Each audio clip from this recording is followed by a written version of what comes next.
pessoal, como é que vocês estão? Tudo bem? Eu decidi fazer essa aula gravada justamente por algumas questões, depois a gente vai discutir certinho. E a gente vai entrar na última abordagem teórica que discute a forma individual como cada um se comporta, sente e se coloca em relação aos outros, né? Que é o que a gente define aí a grosso modo de personalidade. Nessa escola que ela, na verdade, as pessoas confundem porque a técnica terapêutica se chama análise do comportamento, mas ela está baseada num conjunto teórico chamado behaviorismo. Né? Behavior é comportamento em inglês, então a gente percebe que o objeto de estudo aqui é o comportamento. E a forma como o comportamento é definido é muito peculiar para essa teoria. A gente vai entrar com mais detalhes nesse campo teórico.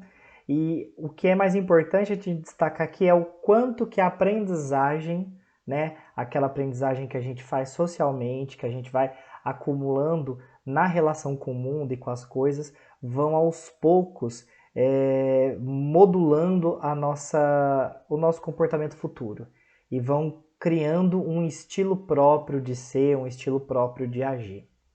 Me acompanhe então comigo aqui para a gente dar uma olhada nessa teoria. Pessoal, a análise do comportamento ela é uma teoria dentro daquele espectro, né, das matrizes psicológicas que eu passei para vocês, que se localiza lá na matriz mais cientificista.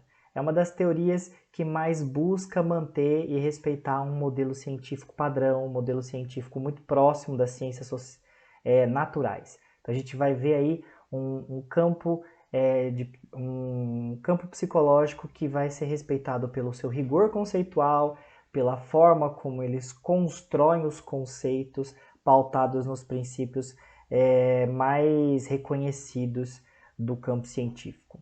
Não estão tão conectados com a forma das ciências humanas de atuar, que já é uma análise mais compreensiva, que tem o seu rigor, mas é um rigor para uma pesquisa, digamos assim, com um toque mais qualitativo. Aqui a gente percebe que a quantificação, que a forma de mensuração do comportamento, né, ela tem muito mais destaque de alguma maneira. E a gente vai acompanhar então quais são os principais conceitos que vão atravessar essa teoria.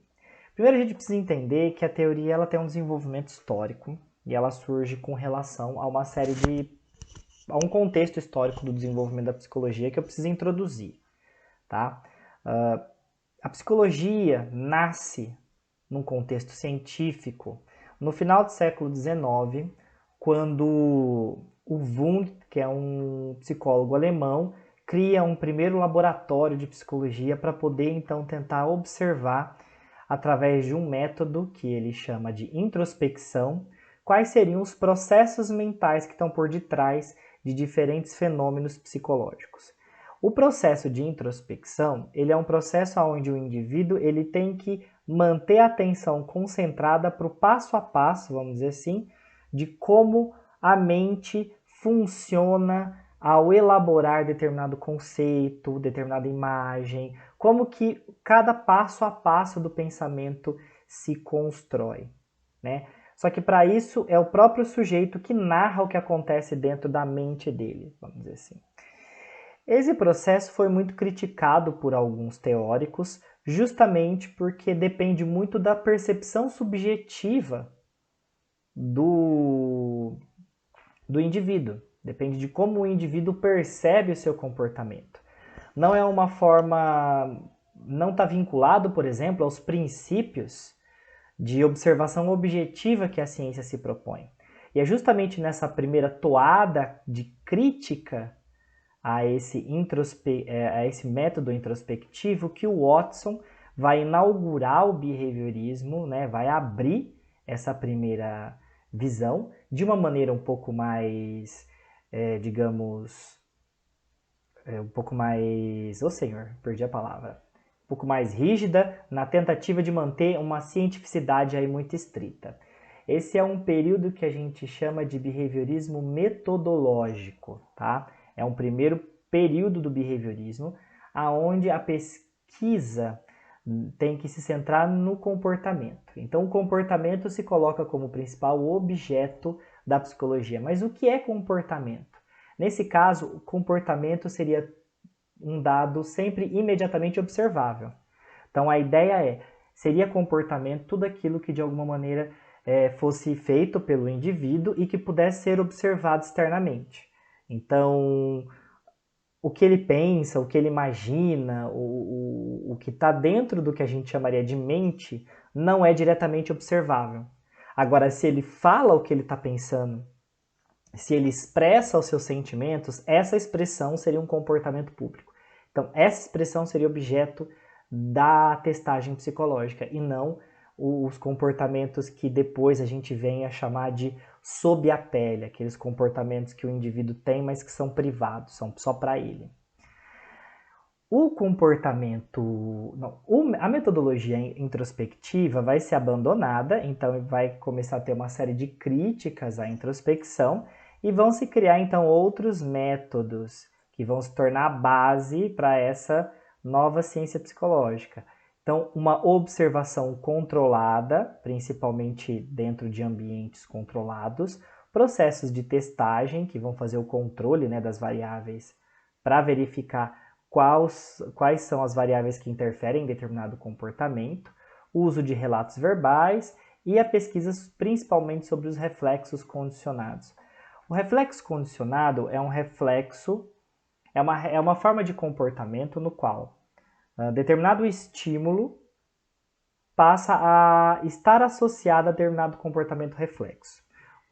Os comportamentos reflexos, eles são biologicamente determinados. A gente tem um conjunto de reflexos com os quais a gente nasce, né? E aos poucos esse comportamento reflexo vai perdendo um pouco as suas características predominantes no nosso comportamento. Os reflexos, eles são acionados a partir de determinados estímulos. Então, se você põe a mão no fogo, você queima, o calor faz com que você puxe a sua mão. Isso é um reflexo. Agora, a gente começa a perceber que se eu associar, por exemplo, um barulho a esse calor, esse barulho ele vai acabar se associando à sensação de calor e ele pode produzir o mesmo reflexo. Quem que descobriu esse fenômeno foi o Pavlov, um psicólogo russo, na União Soviética na época, né? Que começou a perceber, principalmente em animais, a possibilidade de outros estímulos se associarem àqueles estímulos que produzem reflexo. Por exemplo, quando você coloca comida para o cachorro, ele começa a salivar, é um estímulo, é um reflexo que ele tem, que está ligado diretamente à necessidade de alimentação, né? O cachorro precisa salivar para digerir melhor o alimento para poder engolir. Então, o cachorro tem esse comportamento reflexo. Você põe a comida na frente dele, ele saliva. O Watson pegou, por exemplo, vários cães, ele colocava os cães, né, num compartimento, e aí ele tocava um sinal e apresentava comida. Ele começou a fazer isso várias vezes. E ele ia medindo a quantidade de saliva que o cachorro expelia quando ele apresentava comida, para mensurar se era maior ou menor.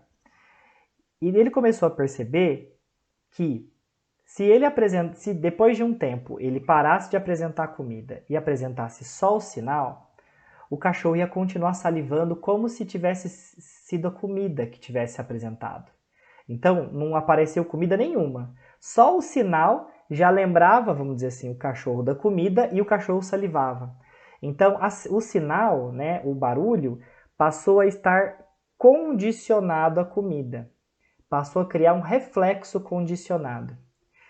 A partir dessa ideia de reflexo condicionado, o Watson começou a perceber a possibilidade de diversos comportamentos, diversas respostas estarem associadas a outros tipos de estímulos. Por exemplo, por que algumas pessoas passam a ter medo de animais que são inofensivos, né? Uma borboleta, uma formiga, coisas que na verdade não vão te causar nenhum prejuízo. Mas algumas pessoas têm muito medo desses animais. Para o Watson é porque de alguma maneira esses animais se associaram a algo que realmente provocou alguma reação de medo, alguma reação fisiológica, e aí a partir desse momento a criança aprendeu a ter fobia. Ele inclusive fez um experimento, que acho que você acha esse experimento na internet, que se chama do Pequeno Albert, que ele pegava um bebê, né, foi totalmente antiético na época, mas tudo bem. Ele pegava um bebê e deixava um coelho perto do bebê. Toda vez que o bebê ia se aproximar do coelho, ele batia no metal, fazia um barulho que assustava o bebê chorava. Ele fez isso algumas vezes, até que, o que aconteceu, toda vez que o bebê via o coelho, ele começava a chorar, mesmo sem o barulho. E aí ele mostrou que o bebê desenvolveu fobia do coelho a partir disso. Mas ele mostrou que esse procedimento pode ser reversível, né? A partir do momento em que ele vai dessensibilizando depois o bebê, apresentando aos poucos o coelho de longe, em figura e depois cada vez mais perto, sem associar o barulho. E aí o bebê vai desconstruir essa associação entre o barulho e o coelho. E aí a reação de medo que vinha por causa do barulho deixa de acontecer na frente do coelho. Então a gente começa a ver que muitos dos comportamentos estão ligados a essas associações reflexas. E foi o Watson que introduziu isso como parte da pesquisa aí dessa corrente psicológica. Então, a definição de comportamento é essa daqui. O comportamento é todo ato que é passível de uma descrição objetiva em termos de estímulo e resposta. Ou seja, apareceu um estímulo ambiental, esse estímulo ambiental gera uma determinada resposta do organismo. Isso daqui seria o modelo padrão do comportamento, que depois a gente vai chamar de comportamento respondente. Para ele, o instinto não é o maior controlador do comportamento, mas sim as conexões, as associações que vão sendo feitas na nossa história de vida. É isso que vai aos poucos criar os controles, né, do nosso comportamento. Bom, eu acabei riscando bem na onde está uma frase dele, muito importante. Eu vou ler aqui a forma como ele entende então o comportamento, né? A psicologia, tal como o comportamentalista a ver, né, é um ramo puramente objetivo e experimental da ciência natural. O seu objetivo teórico é prever e controlar o comportamento. Lembrando aqui que a ideia de controle do comportamento não é criar uma maquinaria para controlar as mentes humanas e manter as pessoas no seu devido lugar. A ideia é entender tudo aquilo que interfere, tudo aquilo que faz com que o indivíduo se comporte de determinada maneira ou não de outra. Inclusive, essa é uma forma da gente conseguir ver situações que mantêm comportamentos patológicos, desadaptativos e auxiliar os indivíduos a desenvolverem comportamentos mais adaptativos, né, mais saudáveis, vamos dizer assim. Ele diz que a introspecção não é parte essencial de seus métodos, né, ele não usa introspecção. E o valor científico dos seus dados não depende da facilidade com que se prestam a uma interpretação em termos de consciência. Ou seja, é uma ciência que fala de comportamento e não usa o termo consciência. Ele não usa uma linguagem que a gente vai ver depois que se chama uma linguagem mentalista. Ele vai evitar palavras que se remetam a uma dimensão psíquica, a algo que não se vê, mas que controla o nosso comportamento. Ele vai falar só de comportamento como algo objetivo ali, público, né, observável. Posteriormente, a gente vai ter uma grande revisão desse campo com o behaviorismo radical de Skinner. Skinner é o grande autor da análise do comportamento, é ele quem vai instaurar os principais princípios dessa forma de se compreender o homem. Ele vai fazer uma revisão crítica do próprio Watson e vai introduzir aí alguns conceitos muito importantes. Então, para o Skinner, primeiro a gente tem a ideia de que o comportamento ele é uma matéria difícil, não porque ele é inacessível, mas porque ele é extremamente complexo. Desde que é um processo e não uma coisa, não pode ser facilmente mobilizado pela observação. Então, olha só, primeira coisa que ele fala.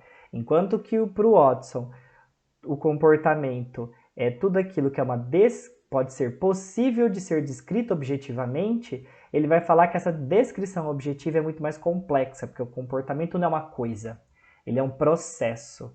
Ele vai delinear uma série de fatores que vão se envolver ali.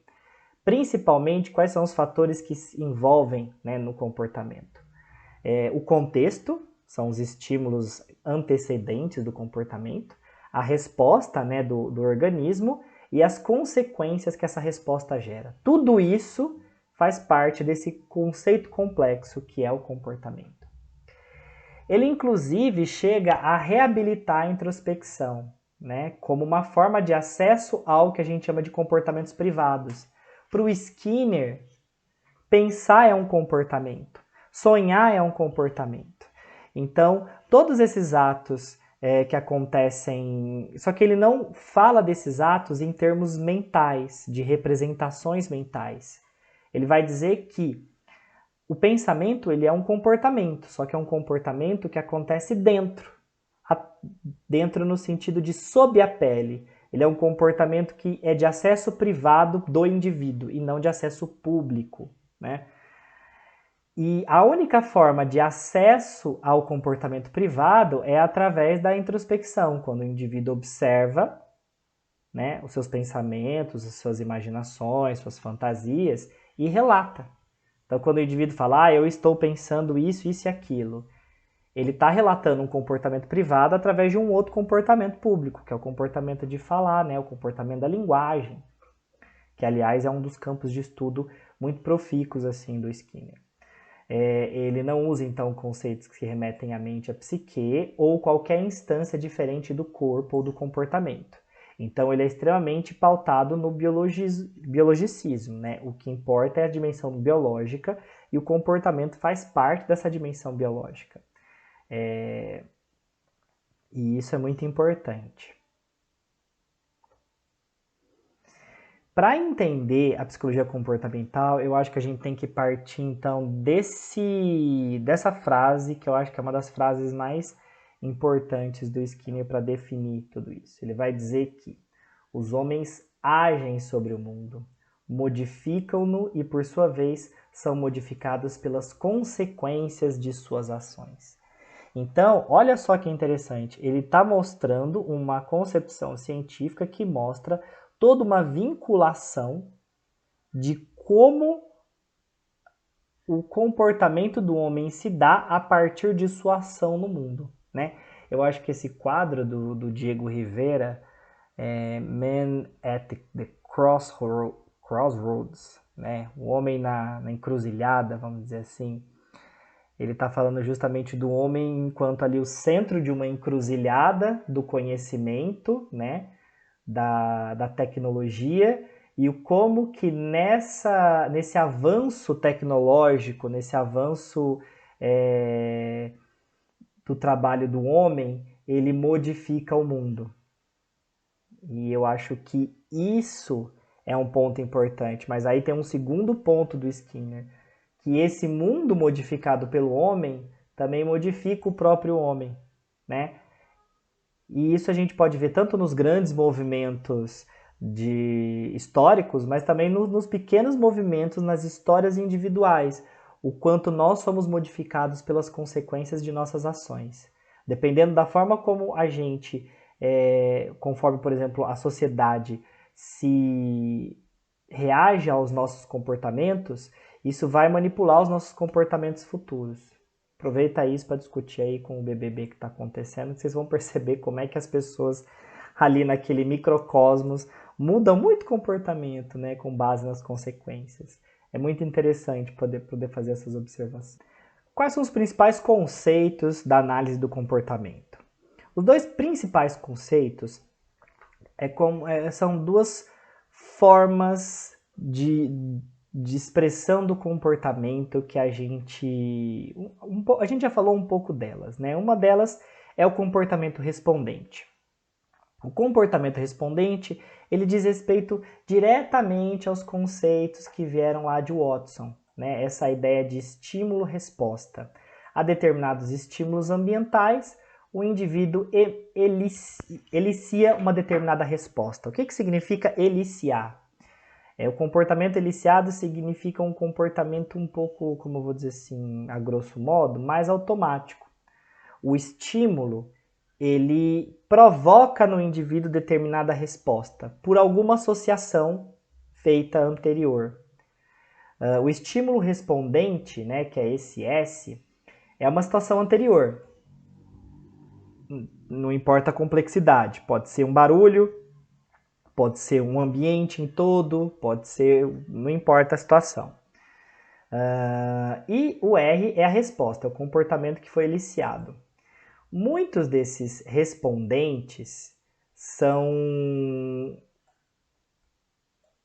situações fisiológicas ou respostas emocionais vinculadas a determinados momentos, ou seja, a determinada situação vai te provocar raiva, vai te provocar nojo, vai te provocar angústia. Então, muitas respostas são reações emocionais. Então, tem respostas fisiológicas, emocionais e comportamentais a determinadas situações.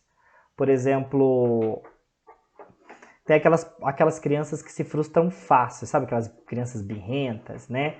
Quando você diz não para a criança, parece automaticamente ela começa a chorar, espernear e brigar.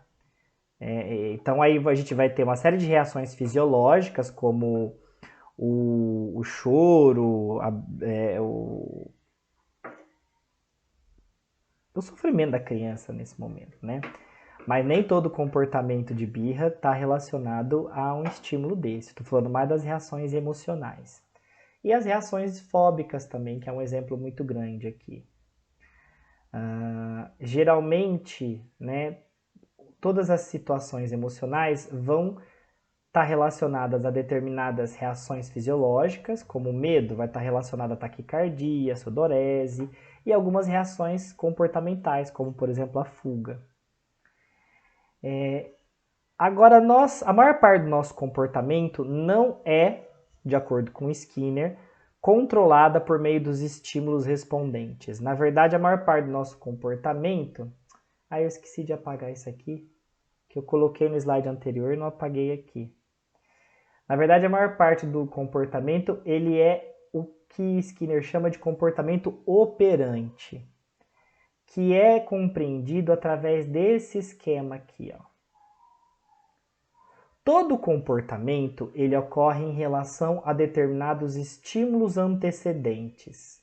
Os estímulos antecedentes, eles são parte do contexto. Então, vai depender da situação na qual o comportamento ocorre. É muito diferente uma pessoa que discute em casa de uma pessoa que discute no shopping. Uma pessoa que discute... uma pessoa que... A forma como ela lida com as pessoas quando ela está numa situação formal, como ela está numa situação informal. As situações, os contextos, os estímulos perceptivos vão exercer uma função discriminativa, em parte, porque ela vai indicar determinados contextos diferentes, e ela pode também ter uma função eliciadora, ela pode provocar determinadas reações emocionais. Que aí a gente vai ver isso depois. Dentro desses contextos, o indivíduo emite uma resposta, emite uma ação, né, que vai levar a uma determinada consequência. Essa consequência vai diminuir ou aumentar a frequência dessa ação. Por exemplo, vamos dizer que eu sou uma pessoa muito tímida, sou uma pessoa um pouco tímida. Então eu já tenho uma dificuldade muito grande de me comportar, de conversar com as outras pessoas. Se eu chegar um dia para alguém para conversar e essa pessoa me olhar feio, falar assim, nossa, que chato, e isso vai ser uma consequência muito ruim para o meu comportamento, e vai diminuir a chance de que eu vá tentar conversar com outra pessoa de novo, né? Por exemplo, na balada, né? O povo que é mais tímido para chavecar e essas coisas. Se a pessoa tem uma consequência positiva, provavelmente ela vai continuar. a chavecar outras pessoas. Se as consequências são negativas, ela vai ter mais dificuldade de chegar na outra pessoa. Mas o que determina o que é positivo e o que não é positivo dentro dessa ciência? Na verdade, a gente fala em estímulos que são reforçadores e aversivos. O estímulo reforçador é tudo aquilo que vai aumentar a frequência do comportamento. Se eu faço uma coisa e ela aumenta a frequência do meu comportamento, então ela é reforçadora. Agora, o estímulo aversivo é tudo aquilo que diminui a frequência do comportamento. Pode ser uma coisa aversiva para um e reforçadora para outra? Pode. Por exemplo, para a maioria das pessoas, apanhar, né, levar um tapa, é aversivo. Você apanha, você vai evitar qualquer comportamento que vai te levar a apanhar de novo. Mas, para uma pessoa que tem um jeito meio masoquista, ou para uma pessoa que gosta disso, mas no contexto sexual, por exemplo, o apanhar é reforçador. Então, se ela gosta nesse contexto de alguma maneira apanhar, ela vai, e ela apanha, né, no sexo, por exemplo, provavelmente ela vai repetir os comportamentos que levaram ela a apanhar de novo. Porque naquele contexto, levar o tapa é reforçador. Enquanto que num contexto do cotidiano é aversivo. Então, muitas vezes, o contexto está relacionado diretamente ao tipo de consequência que o indivíduo vai ter. Nesse caso, no contexto social normal, a pessoa apanhou, vai ser aversivo. Num contexto sexual, a pessoa apanhou, vai ser reforçador. Então, o contexto, às vezes, vai estar relacionado, muitas vezes, ao tipo de poder que essa consequência vai ter sobre o indivíduo. Espero que tenha dado para entender um pouco essas misturas, assim. Mas conforme a gente for ver exemplos, depois vai ficar um pouco mais fácil. Essas relações, né, da resposta com os estímulos antecedentes, né, os estímulos consequentes, a gente vai ver que elas formam, então, contingências. Contingências são relações de dependências entre determinados eventos ambientais e entre comportamentos e ambiente, que podem ser dependências reforçadoras ou punitivas. A questão é a seguinte: essa configuração aqui, ela pode produzir diversas relações, dá para entender diversas situações de comportamento. Por exemplo, um indivíduo uma criança pede para a mãe uma bolacha, a mãe dá a bolacha para a criança e a criança fica satisfeita, né?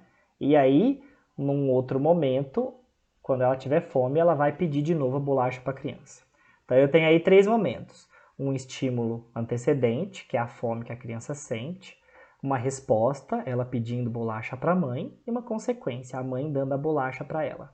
Quando a mãe dá essa bolacha, a consequência é reforçadora e faz com que a criança volte, quando ela sentir fome de novo, a pedir bolacha de novo. Agora, vamos dizer que em vez da mãe dar bolacha, a mãe deu um tapa na mão da criança. Esse tapa, ele vai ser uma consequência aversiva, porque provavelmente a criança não vai tentar pedir de novo a bolacha, pelo menos durante um tempo, né? Sabe que criança é insistente. Então a gente vai perceber que essas relações que levam a aumentar ou a diminuir o comportamento formam as diferentes contingências. E aí a gente tem diferentes relações que mudam o comportamento, né? Que são o reforçamento, a punição e a extinção. Reforçamento é toda a relação no qual uma consequência aumenta a frequência da resposta. Ou seja, reforça que determinada resposta aconteça novamente. Eu posso reforçar uma resposta de 2 maneiras. Ou eu acrescento um estímulo reforçador para aquela resposta, ou eu retiro um estímulo aversivo. Por exemplo, a criança está com fome, eu dou uma bolacha. Eu estou dando para ela algo que é reforçador. Isso seria um reforçamento positivo. Positivo. Eu dou algo e esse algo reforça o comportamento. Agora, vamos dizer que a criança está com uma ferpa no dedo. Está lá doendo. Eu vou lá e tiro a ferpa do dedo da criança. A criança tem um estímulo aversivo, algo que está doendo. Eu tiro o que é aversivo. A criança tem menos dor. Ela, então, toda vez que tiver uma outra ferpa, ela vai me procurar de novo. Porque ela sabe que eu tiro as ferpas dela. Ela vai associar isso. Então, isso reforça o comportamento dela me procurar de novo. Então, é reforçador. Só que eu não estou dando um estímulo, eu estou tirando um estímulo aversivo. Então, é um reforçador negativo. Então, toda vez que reforça, é porque aumenta a frequência. Se é positivo, é porque eu estou colocando uma coisa boa lá. Se é negativo, é porque eu estou tirando uma coisa ruim de lá. E isso vai aumentar, então.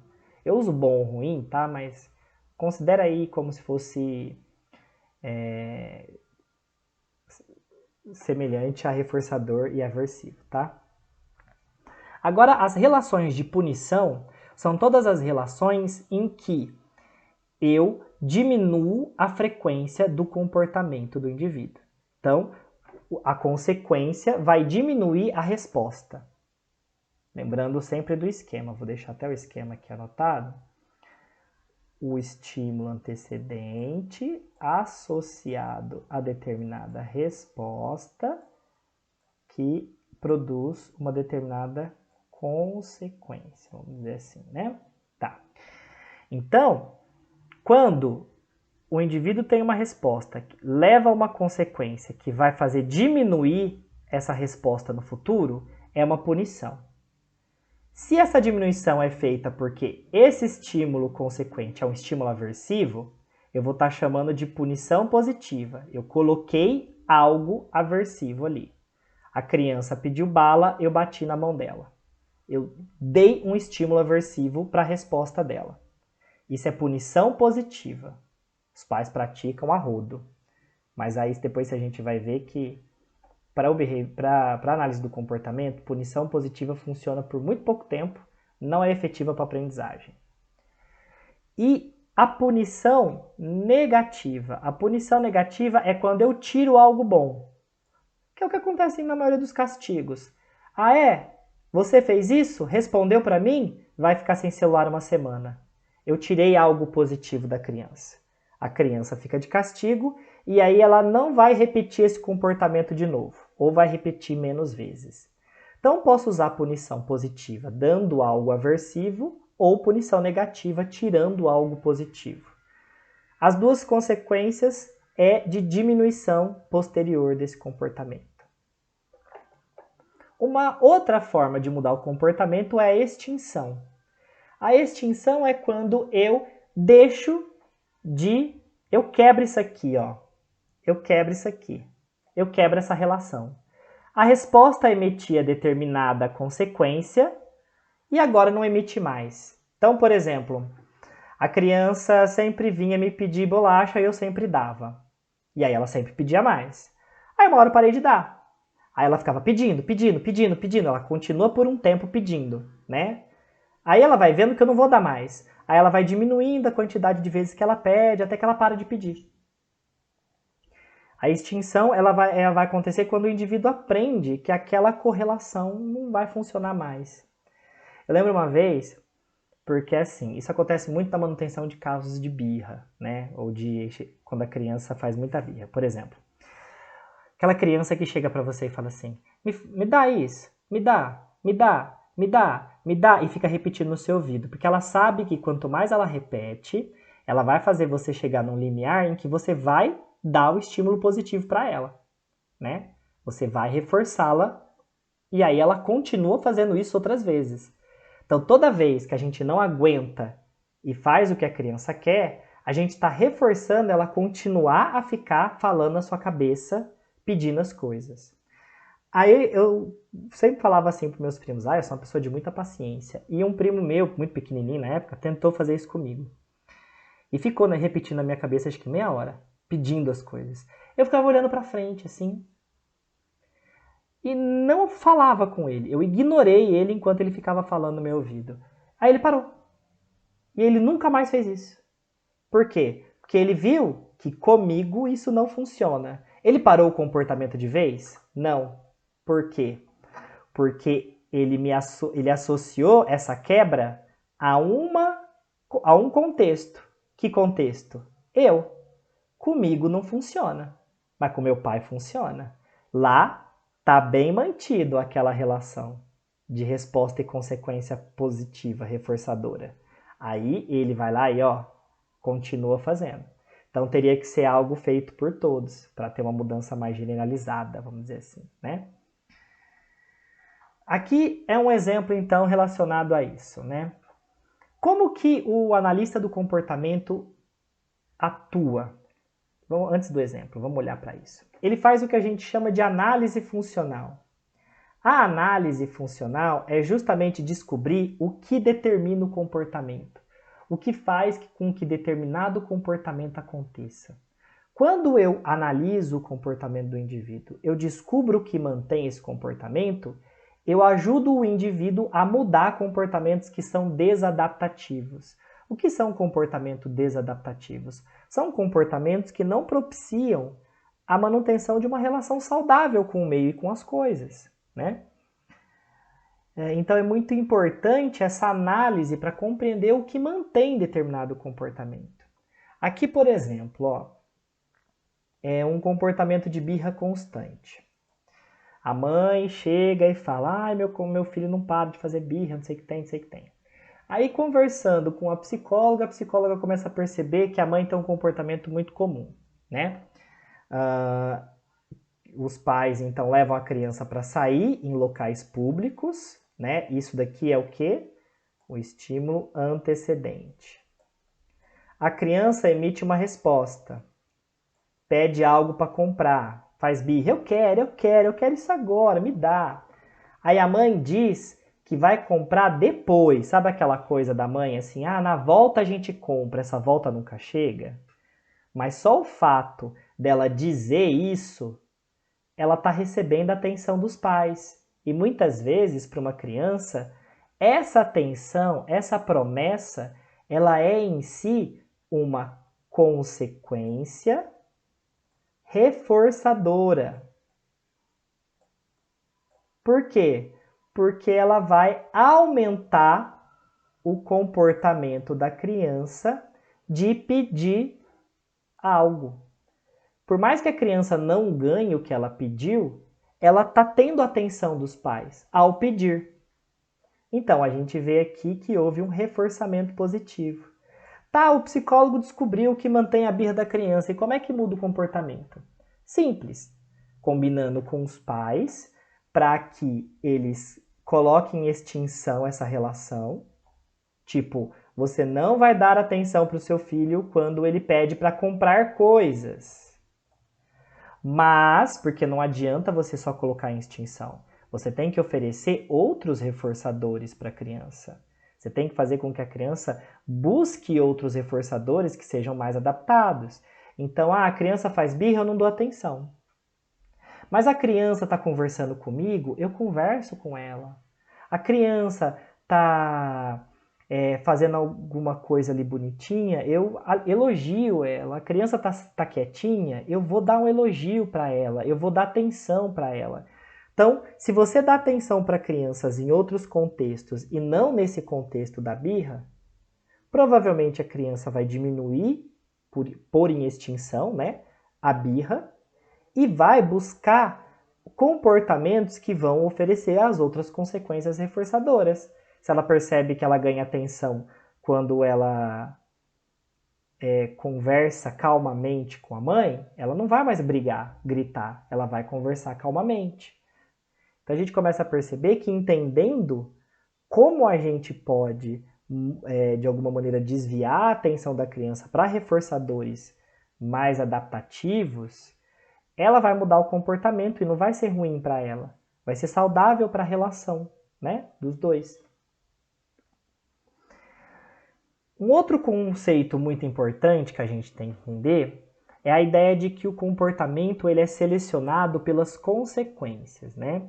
Então, a consequência é aquilo que vai interferir na forma como o comportamento se mantém ou não. A resposta aumenta ou diminui. Quais são os níveis de determinação do comportamento? São 3. O primeiro nível é o nível filogenético.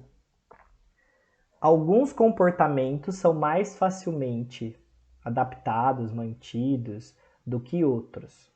Alguns comportamentos eles vão ter algum poder reforçador mais inerente do que outro.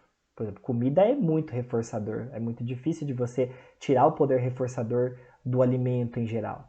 Mas a criança vai poder associar o poder reforçador punitivo a alguns alimentos, a algum tipo de alimento, né? Então, existe uma base biológica e evolutiva que seleciona alguns comportamentos, né? Então tem aí uma base genética importante. O principal nível é esse aqui, ó. É um dos principais, né, ao meu ver, que é o ontogenético, que é a relação do indivíduo com o ambiente, ou o aprendizado. É aquilo que o indivíduo aprende no seu histórico de vida. Desde criança, adolescente, adulto, ele vai se relacionando com diversos contextos, com diversas situações, ele vai mudando o seu repertório comportamental, seja público, seja privado, né? Então vai ser determinado dependendo da forma como o indivíduo vai se comportando ao longo do tempo. E por fim, um outro que é extremamente importante é o sociocultural. Depende da nossa comunidade verbal. Tem coisas que são socialmente valorizadas e tem coisas que não são.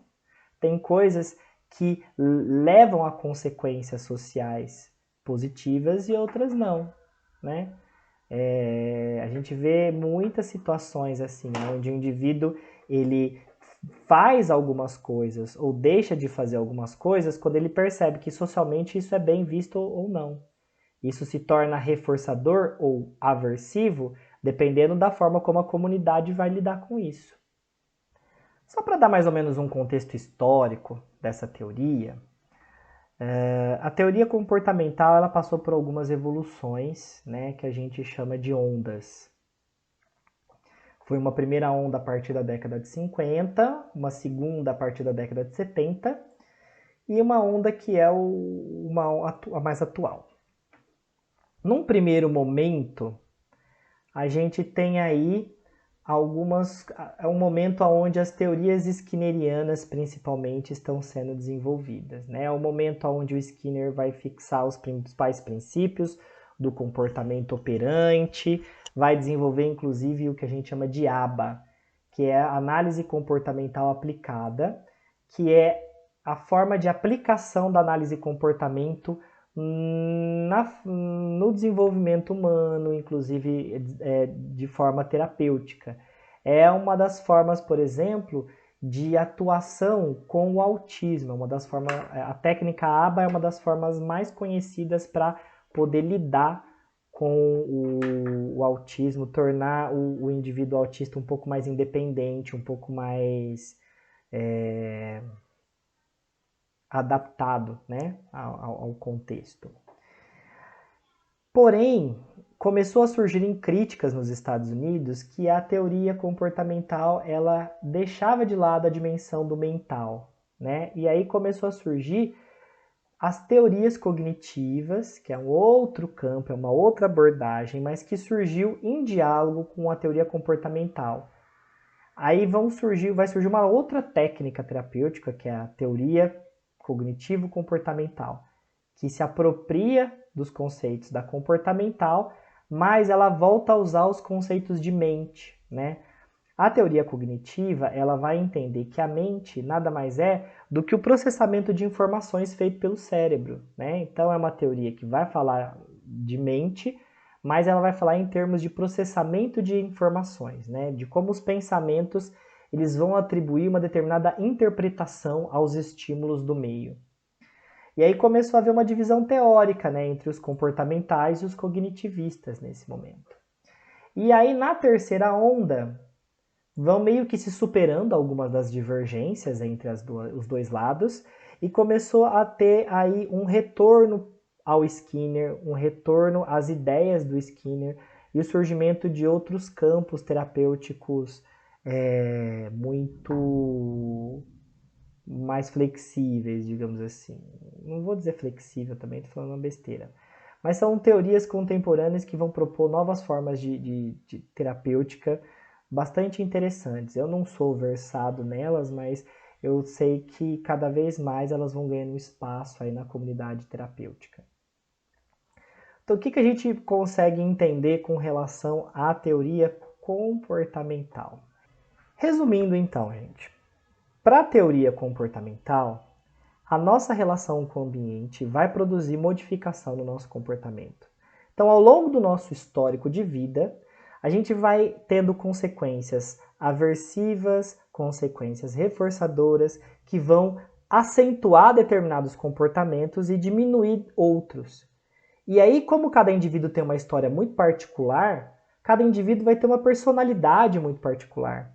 Então não daria para falar, por exemplo, de tipos de personalidade na comportamental. O que a gente tem é uma história, né, de aprendizagem que vai levar a um repertório de comportamentos que vai estar muito baseado na vida particular de cada um, né, no histórico de contingências que foram estabelecidas. Essas contingências, elas vão continuar controlando o comportamento ao longo do tempo, até que elas sejam desfeitas ou manipuladas, seja sem a pessoa querer, né, pela história da vida, seja por um processo terapêutico que vai identificar as contingências, modificá-las para torná-las mais adaptáveis, né? A terapia comportamental visa identificar essas contingências, aquilo que mantém determinados comportamentos, verificar o quanto esses comportamentos são prejudiciais ou saudáveis na vida do indivíduo e tentar auxiliar o indivíduo a mudar o seu comportamento por um modo mais saudável, por um modo mais adaptado, de acordo também com seus movimentos, as suas crenças culturais e tudo mais. Espero que tenha sido esclarecedor. Qualquer dúvida a gente vai tirar pelo WhatsApp, então a gente pode continuar aí conversando. E até mais para vocês. Tchau, tchau.